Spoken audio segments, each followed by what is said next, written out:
భారతదేశంలో మొట్టమొదటిసారిగా ఉచిత విద్య, ఉచిత వైద్యం కోసం ప్రజల తరపున పోరాటం చేస్తుంది మీ జీఎంకే టీవీ.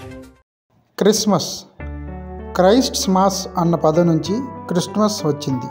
యేసుక్రీస్తు జననమునకు గుర్తుగా ప్రపంచవ్యాప్తంగా కొన్ని వందల కోట్ల మంది ప్రజలు జరుపుకునే మతపరమైన సాంస్కృతిక పండుగ క్రిస్మస్. క్రిస్టియన్ మతపరమైన పండుగల క్యాలెండర్కి క్రిస్మస్ అనేది కేంద్రం లాంటిది. సాంప్రదాయక క్రిస్మస్ కథనం ప్రకారం మరియా యేసుక్రీస్తుకు జన్మనిచ్చే సమయంలో ఆ సత్రంలో కనీసం స్థలం కూడా లేదట.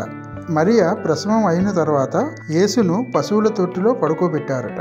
అప్పుడు దేవుని దూత మొదటిగా వారి కొరకు రక్షకుడు పుట్టాడని తెలుసుకోగా ఆ తరువాత దేవదూతలు ఈ విషయాన్ని పశువుల కాపరులకు చెప్పారట. వారు ఆ సమాచారాన్ని మిగిలిన వారికి చెప్పడంతో తూర్పు దేశ జ్ఞానులు యేసుని దర్శించి ఆరాధించి వెళ్లారని కథనం. ప్రపంచవ్యాప్తంగా అనేక దేశాల్లో క్రిస్మస్ను సెలవు రోజుగా ప్రకటించారు. ఈ పండుగను క్రైస్తవులలో అత్యధికులు మతపరంగాను, క్రైస్తవేతరులు సాంస్కృతికంగాను జరుపుకుంటారు. క్రీస్తు ఏ నెలలో ఏ తేదీన జన్మించాడన్న విషయం ఖచ్చితంగా తెలియకపోయినా 4వ శతాబ్ది మధ్యభాగం నాటికల్లా పశ్చిమ క్రైస్తవ చర్చి క్రిస్మస్ను డిసెంబర్ 25వ తేదీన నిర్వహించింది. ఇదే తేదీని తర్వాత తూర్పు క్రైస్తవం కూడా స్వీకరించింది. ప్రస్తుత కాలంలో క్రైస్తవుల్లో అత్యధికులు గ్రెగోరియన్ క్యాలెండర్లోని డిసెంబర్ నెల 25వ తేదీన క్రిస్మస్ను నిర్వహించుకుంటున్నారు. క్రిస్మస్ హిందువుల పండుగ కాదు, అలాగని క్రైస్తవుల పండుగ కూడా కాదని ఒక వాదన ఉంది.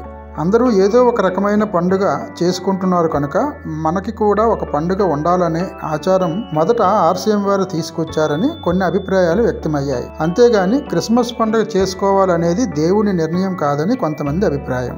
ఏదేమైనా కొన్ని తూర్పు క్రైస్తవ చర్చిలు పాత జూలియన్ క్యాలెండర్ ప్రకారమే డిసెంబర్ నెల 25వ తేదీన క్రిస్మస్ను పండుగలా జరుపుకుంటారు. వివిధ దేశాల్లో క్రిస్మస్ పండుగ సందర్భంగా ఆకుపచ్చని ఆకులతో రింగ్ తయారు చేసి 4 కానీ 5 కానీ కొవ్వొత్తులు వెలిగించి క్రిస్మస్ గీతాన్ని ఆలపిస్తారు. క్రీస్తు జన్మించిన వీడియోను ప్రదర్శిస్తూ సామూహిక ప్రార్థనలు, ప్రత్యేక విందు, క్రిస్మస్ చెట్టు వంటి వాటితో కూడిన అలంకరణలు చేసుకుని క్రిస్మస్ను పండగలా చేస్తారు. అలాగే ఇండియాలో కూడా ఒక స్టార్ని ఏర్పాటు చేసి ఆ స్టార్కు లైటింగ్ అమర్చి క్రీస్తు జనన ప్రక్రియ బొమ్మలతో ఏర్పాటు చేసి ప్రార్థనలు చేస్తారు. విదేశాల్లో ఉన్న క్రైస్తవులతో పాటు ఇండియాలో ఉన్న క్రైస్తవ మతస్థులకు జీఎంకే ఛానల్ క్రిస్మస్ శుభాకాంక్షలు తెలియజేస్తుంది. మేము చేసిన వీడియోస్ మీకు నచ్చినట్లయితే మీ అభిప్రాయాన్ని కామెంట్ రూపంలో తెలియచేయండి. అలాగే జీఎంకే టీవీని లైక్ చేయండి, షేర్ చేయండి, సబ్స్క్రైబ్ చేసుకోండి.